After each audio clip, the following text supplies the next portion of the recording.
dire que la maternité ne peut pas être trafiquée. Si à Alliance Vita, nous avons rejoint nos maternités pratiques, c'est parce que nous accompagnons des femmes enceintes et que nous savons combien ce temps de la maternité est fondamental pour la femme et pour l'enfant.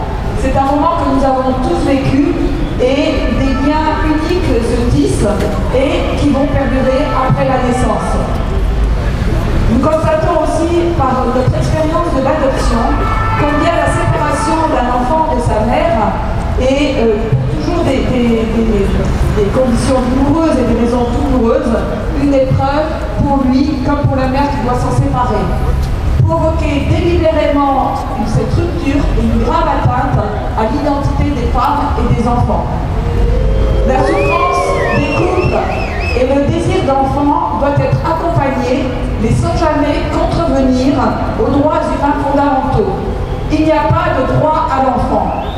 Ce désir ne doit pas masquer que la gestation pour autrui pose des questions cruciales au niveau des droits humains. Celui de provoquer intentionnellement l'abandon d'un enfant pour le remettre à des commanditaires, celui d'utiliser le corps d'une femme pendant 9 mois et avec tous les risques qui sont associés et ensuite à faire disparaître de la vie de l'enfant, et enfin celui de la marchandisation des enfants qui vont être objets de contrats ainsi que les femmes et dans un grand nombre de cas avec une rémunération de la mère et des intermédiaires. Mais qu'elle soit commerciale ou pas, la GPA en soi est illicite. Est-ce que l'être de la GPA serait dans l'intérêt de l'enfant?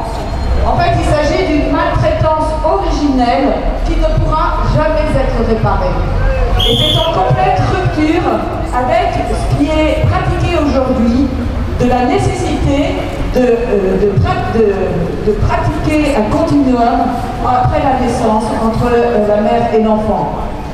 Le Conseil de l'Europe faillirait à sa mission s'il met en danger les droits des femmes et des enfants. Et c'est en complète contradiction avec le principe d'indisponibilité du corps et avec la marchandisation des enfants. Le Conseil de l'Europe aussi irait contre l'élan international qui est en train de se dessiner pour l'interdiction de la gestation par autrui et des mères porteuses, parce que cela rentre dans la traite des êtres humains. Et d'ailleurs, plusieurs pays sont en train de revoir leur législation, l'Inde, la Thaïlande, le Népal ou encore le Mexique, pour interdire cette pratique ou encore pour la limiter. Claire Delahougue a rappelé combien le Parlement européen, en décembre 2015, venait de condamner avec une forte majorité la gestation par autrui dans toutes ses formes.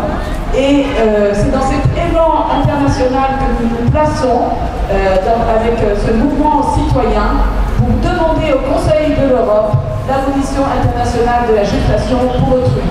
Et nous demandons aux parlementaires de la Commission des questions sociales du Conseil de l'Europe qui sont en train de se réunir de prendre la mesure de leur responsabilité et de ne pas ouvrir la libéralisation de la GPA comme le projet de résolution qui leur est soumis l'indique. Encadrer la GPA, ça voudrait dire la légaliser. Et il y a des choses qu'il faut absolument interdire, comme la traite des êtres humains, comme l'esclavage, comme la vente et le trafic d'organes.